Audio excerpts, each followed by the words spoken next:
Hello everyone, it's me Anu. Welcome to my daily blog. Ladakh day 3.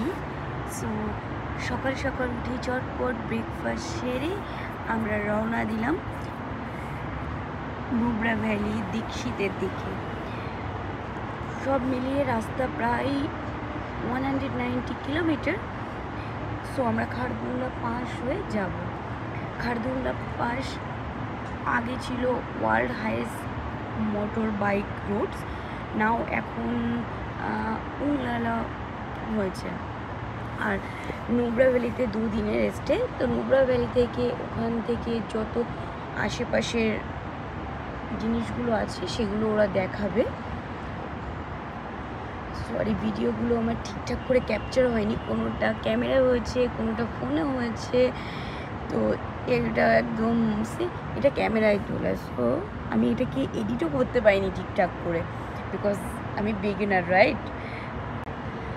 আর বরফগুলো দেখে মনে হচ্ছে যে পেঁজা তুলোর মতো একদম। আর বরফগুলো কাছ থেকে দেখলে বোঝা যায় তার মধ্যে কত রকম ডিফারেন্ট বরফ। যত ওপরে ওঠা যাচ্ছে বরফগুলো ততটাই স্ট্রং হচ্ছে, কিন্তু সফট। আর নিচে যে বরফগুলো উপর থেকে সূর্যের জন্য গলতে আরম্ভ করেছে, নিচে সেটা অনেকটাই সফট। অ্যান্ড এই রাস্তায় চলতে চলতে রাস্তার ধারে যে বরফের গলা অংশ, এগুলো ব্ল্যাক আইস বলে। এগুলো খুবই ডেঞ্জার। বাইক বা কার যদি একটু এদিক ওদিক হয়ে যায় সোজা খায়। সেই ফাইনালি পৌঁছে গেছি খারদুংলা পাস।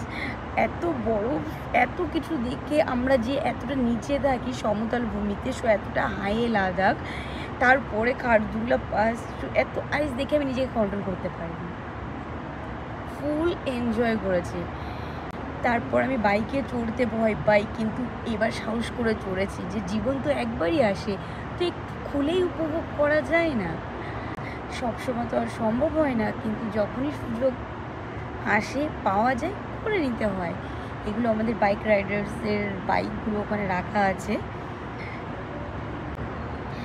তারপর খারদুংলা পাস হয়ে আমরা নুব্রা ভ্যালি যেখানটা থাকবো, শায়ক ক্যাম্প, এটা একটা প্রপার ন্যাচারাল ওয়ের ক্যাম্প। এখানে